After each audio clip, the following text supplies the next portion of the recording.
Thank you, Madam Chair. And here we are again. We've had this same hearing in February. We noted the crisis on the southern border being fueled by loopholes in our immigration laws. Border Patrol Chief Provost testified legislative changes were needed to get the situation under control. In fact, we've heard that over and over and over and over again. But the crisis has gotten worse. In February, the Border Patrol apprehended 66,000 individuals. That number has been above 92,000 every month since, peaking at over 132 apprehensions in May alone. You know, just last week I was horrified and deeply affected when Secretary McClellan told me that there are 3 ongoing cases where a small group of children, 5 to 8, in each case have been used by dozens of different adults to cross our border seeking release in the U.S. And my colleague's claim is we care. Look, I'm gonna stop. I'm not gonna read this. You know what is dehumanizing? Is continuing to bring the same witnesses or the same people from the same agencies to talk about this over and over and over again. What's dehumanizing is doing that and not doing anything about it. That's what's dehumanizing.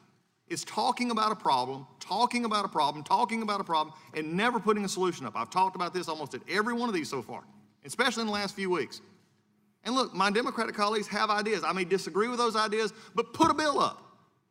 I have a bill, put mine up.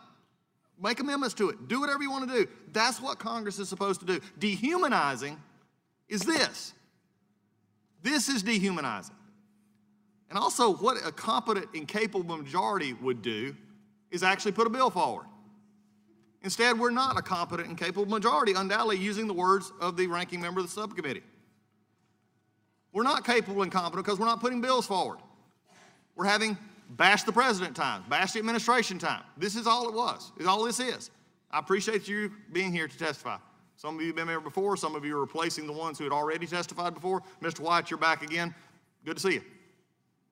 This is what bothers me. I can read another opening statement, we can ask questions, and we'll all go through this, and we can talk about how the Trump administration is not competent, not capable. I think that just falls back on us. It falls back on this committee. Why does the majority not put a bill forward? We've heard that it doesn't work. We've heard from both administrations, the Obama administration and the Trump administration, that laws need to be fixed and worked on, but we don't do it.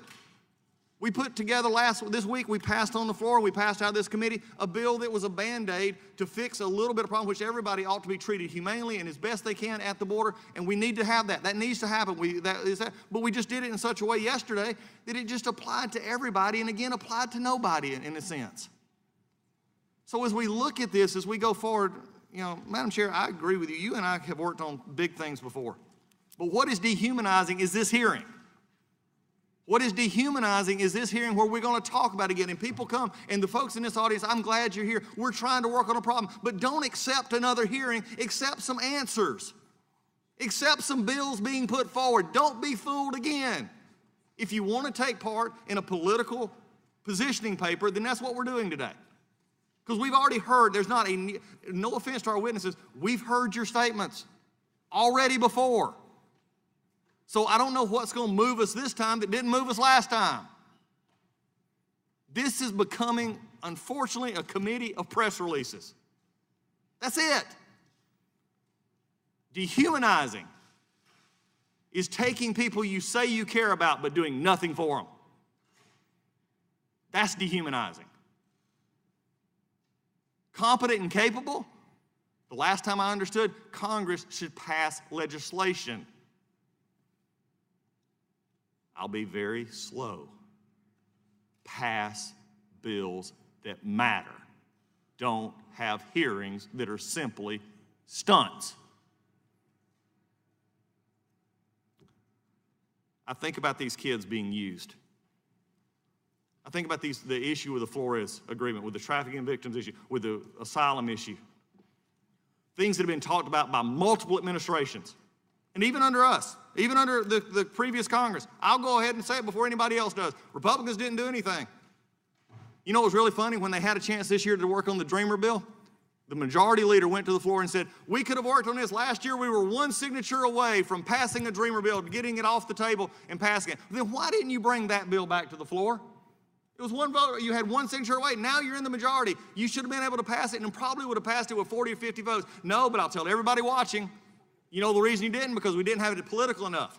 The Dreamer bill, we had to add in everything else. Not that it could get passed, not that we could help the Dreamers, not that we could help the DACA recipients. We wanted a political stunt, and if it wasn't, then I challenge you. Go ask the majority leader why he didn't bring back the bill from last year. I'll tell you why. It's because it was something that would pass, but didn't have everything else political on there. So, Madam Chair, I appreciate it. I couldn't read the rest of this. I mean, this is dehumanizing. This is showing a non-competent, non-capable majority. It's showing a Congress that is willing to listen to problems and not act on problems. So, here we go. Popcorn machine's ready. If anybody wants some, send the office over here. The show begins. I yield back.